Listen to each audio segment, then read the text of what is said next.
এই যে স্কুলে গিয়ে আছড়ে পড়লো বিমানটা এবং তারপরে রাত্রিবেলা দেখা গেল যে প্রচুর ছাত্র সেখানে বিক্ষোভ দেখাচ্ছে, আমি সেই রাতের ছবিটা একটু দেখাতে বলবো এই মাইলস্টোন স্কুল অ্যান্ড কলেজের সামনে, এবং বলা হচ্ছে যে হঠাৎ করে আবার এই ধরনের একটা পরিস্থিতি সৃষ্টি হলো। কেন রাত্রিবেলা না জানিয়ে আবার সেখানে মানুষ ঢুকে গেল? এটা দেখুন, এটা আমাদের দেখলে আমাদের হৃদয় একটু, আমরা তো দেখেছি, আমরা তো নিজে সাফার করেছি। 12 জুনে তো আমাদের নিজের ভারতবাসী, যার মধ্যে ট্যাক্স চিফ মিনিস্টার মারা গেলেন, রূপানী সাহা মারা গেলেন, অনেক ইনোসেন্ট লোক মারা গেল। আপনি দেখুন এইটা, ওরা গেছে, ওরা কি ডিমান্ড করছে? বাংলাদেশের লোক যারা ছাত্রগুলো আছে ওরা কি ডিমান্ড করছে? ওরা ডিমান্ড করছে যে ভাই যত লোকগুলো মারা হচ্ছে ওটা লিস্টটা দাও। এটা বাংলাদেশের এয়ারফোর্স চিফও বলতে পারেনি, উনি বলছেন আমি ওখানে ঢুকতে পারছি না। ওখানে ওরা কি স্টেটমেন্ট পড়ো না, আমি ওটা মিসগাইড করতে পারছি না। মাঝরাতে কেন এই কাজ? মাঝরাতে গিয়ে ওরা বারবার বলছে কি তুমি আমাদেরকে লিস্ট দাও কত লোক মারা গেছেন। ওরা মিসগাইড করছে, ওরা কোন বাংলাদেশের মানুষকে বলছে না কতগুলো লোক মারা গেছে। ওরা মিসগাইড করছে কি কারা এটা অ্যাডভান্স ইনফরমেশন দিল। ওরা মিসগাইড করছে ইউনুসও সরকার, ইউনুস আর ওর অ্যাডভাইজার যারা ডিপ স্টেট আছে ওরা মিসগাইড করছে। এর মধ্যে জানেন 4 জনের লোক, হাসনাত, সার্জিস, রাইট, এরা চার নাহেদ, এরা সব ভুইয়া, এরা সব মিলেমিশে এরা ধমকি দিচ্ছে এদেরকে, যারা স্টুডেন্ট গুলো আছে, যারা লেজিটিমেট ডিমান্ড করছে কি কত লোকগুলো যারা মারা গেছে, ছোট ছোট বাচ্চা, ওদেরকে মারা হয়েছে, ওরা অনেকগুলো হসপিটালে আছে, ওদের নামটা দাও না, ওদের কম্পেনসেশন দাও। তাহলে ওরা যে দিচ্ছে না তাই জন্য ওরা ধমকি দিয়েছে। তো এইটা হলো আপনি ওখানে যা দেখছেন, এই যে থ্রেটটা আসবে এটা আমরা কি করে আইডেন্টিফাই করবো, এটা টার্গেট, এটা কি হবে, এটাই তো আপনি জানতে চান। এটা টার্গেট অ্যানালিসিস। তাহলে আমরা কি বলি জানেন, আমাদের মধ্যে একটা কথা আছে যে যখন সব যে জিনিস হবে না, এটা সত্যজিৎ রায়ের ছবিতে আপনি অনেকবার দেখতে পারবেন, যেটা অসম্ভব জিনিস ওটা আগেই বার করে দেওয়া, যেটা সম্ভব আছে। আমি আপনাকে বললাম আমাদের ওয়েস্টার্ন বর্ডারে, ওয়েস্টার্ন কোস্টাল লাইন যেটা আছে, ওখানে আমরা দেখলাম আমাদের 12 তারিখে আমাদের এয়ার ইন্ডিয়া প্লেন অ্যাক্সিডেন্ট হলো। 13 তারিখে ওখানে ইসরায়েল ইরানের মধ্যে, যেটা আমাদের ওয়েস্টার্ন এতে পড়ছে, ওখানে যুদ্ধ আরম্ভ হলো। 14 তারিখে আপনি F-35 আমাদের 3-1 তার মানে একটা ইলেকট্রনিক ওয়ারফেয়ার যার একটা গ্লোবাল রিচ আছে, গ্লোবাল ইম্প্যাক্ট আছে, ওটা ঘটিয়েছে। তাহলে আমরা তো সাফার হয়েছিল, ওরকম সেম জিনিস এখানে যদি হয়, তাহলে আমরা ইমপ্রবেবল, যেটা হতে পারে না ওটা আপনি সরিয়ে দিন। দুটো জিনিস আগে টার্গেট সিলেকশনটা কি করে হবে। এই যে বলা হয়েছে কি hospital and school, hospital and কি নাম হোটেলগুলো হবে, আমার মনে হয় ওটা মিসগাইডিং কোনো জায়গা তো হবে, ওরা করবে। তাহলে এটা কি হবে, দুটো জিনিসের মধ্যে, ওয়ান এটা ইকোনমিক, এটা কি পলিটিক্যাল, এটা কি রিলিজিয়াস, এটা নিয়ে একটা কথা আছে। এটা ডিপ স্টেট, ওটা যদি আমরা একজনের লোকের আপনাকে দেখালাম, উইথ প্রুফ দেখালাম আমরা, এটা ওদের ফেসবুক আছে, ওটা প্রুফ করুক এটা ফেক আছে, রাইট। এটা বাংলাদেশের 17 কোটি ভাই বোনকে জানতে দিন এটা ভুল আছে। আমরা কি চিন্তা করছি কি যদি সব কিলো জিনিস সরিয়ে দাও তাহলে টাকায়, তাই এটা তো আমি বলতে পারছি আজকে আপনাকে ডিপ স্টেট এখন যেটা আগে কন্ট্রোল করতো আগস্ট মাসের আগে আর এখন মধ্যে অনেক তফাৎ আছে। আমেরিকা সরে পড়েছে এদের কাছ থেকে, ওদের মাটিতে আজকে আমেরিকান আছে, ওদের মাটিতে পাকিস্তানি। আমি বললাম এই জুন মাসে 2025-এ F-7 নিয়ে একটা আরো ইনসিডেন্ট হয়েছিল, ওটা বলা উচিত বাংলাদেশ মানুষকে কি পাকিস্তানি পাইলট ওখানে F-7 নিয়ে কি করছিল, ও কি টার্গেট করতে চাইছিল, কাকে ওরা মারতে চাইছিল। এটা 9/11-এর মতন এরা বাংলাদেশে করতে চাইছিল।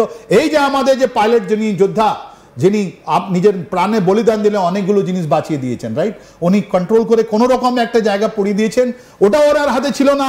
ওনার লাস্ট মোমেন্টে ইনি ফ্লাইট লেফটেন্যান্ট তৌকির ইসলাম সাগর সাহেব, উনি ওখান থেকে ইজেক্ট হলেন, আমি ওনাকে স্যালুট জানাই, রাইট। তো এই যে জিনিস আছে, ওর মধ্যে আমেরিকান আছে, ওর মধ্যে চাইনিজ আছে, পাকিস্তানিরা আছে, তুরস্ক আছে, কে নেই ওখানে? নেই বাংলাদেশ, ওখানে ভারতীয় নেই। তাহলে দুটো জিনিস হচ্ছে, এই টার্গেটটা উইদিন বাংলাদেশ হবে না বাংলাদেশের বাইরে হবে। যদি বাংলাদেশের ভিতরে হয় তাহলে কোথায় হবে? তাহলে মানে ইন্ডিয়া রিলেটেড কোন জায়গায় হবে।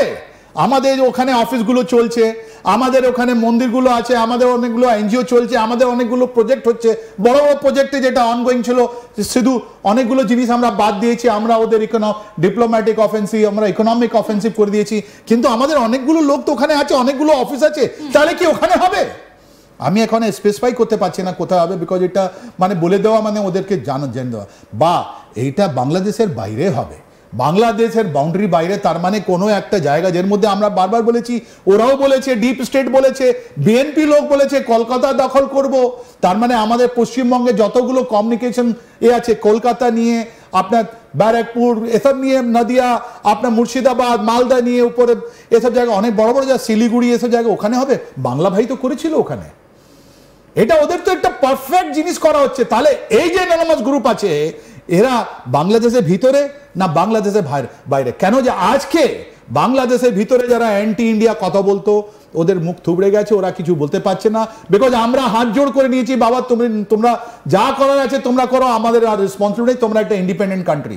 অনেকগুলো এরা যে মৌলবাদী আমাদেরকে আগে ব্লেম করতো, ওদের কাছে আমাদেরকে ব্লেম করার জন্য কিছু নেই। আমরাই ওই ডিপ্লোম্যাটিক অফেন্সিভ নিয়েছি, আমরা বলেছি ভিসা দেবো না। আমরাই আবার বলছি এই 400 কিলোমিটার যেটা বাদ দেওয়া আছে ওটা আমরা বন্ধ করতে চেষ্টা করছি। আমরা বিএসএফ কে বলেছি, রিকোয়েস্ট করছি ফায়ারিং করো, আমাদের বডি আমাদের মাটি। আমি কেন নাহিদের তাহলে দম আছে চলে আর্মি নিয়ে দেখি তুমি কি শিলিগুড়ি করিডোরে কি করতে পারো, বা তুমি আগরতলায় কি করতে পারো। আগরতলাও তো আমি বলছি এটা টার্গেট গুলো আছে, একটা মনে রাখবেন, এটা যেহেতু এটা চর্চায় আছে, এটা আমাদের সোশ্যাল মিডিয়া আছে, তাহলে বি কেয়ারফুল।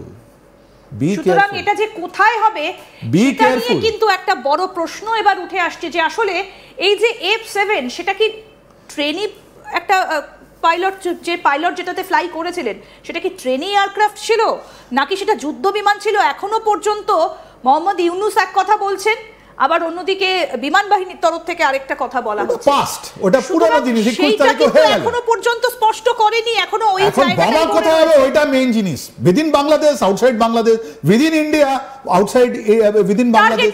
টার্গেট কি? ওই টার্গেট কি করবে মনে রাখবেন, আমরা ছাড়বো না। এই আপনার মাধ্যমে আমরা ওদেরকে গভর্নমেন্টকে বলে দিলাম, সেনাবাহিনীকে বলে দিচ্ছি, এটা আমরা সহ্য করব না, এইটা আমরা সহ্য করব না। এটা ওয়ার্নিং হতে পারে, এটা আপনাদের অনুরোধ করতে হবে, সামলান। আপনাদের কান্ট্রি আপনাদের হাতে নেই। Who is in control?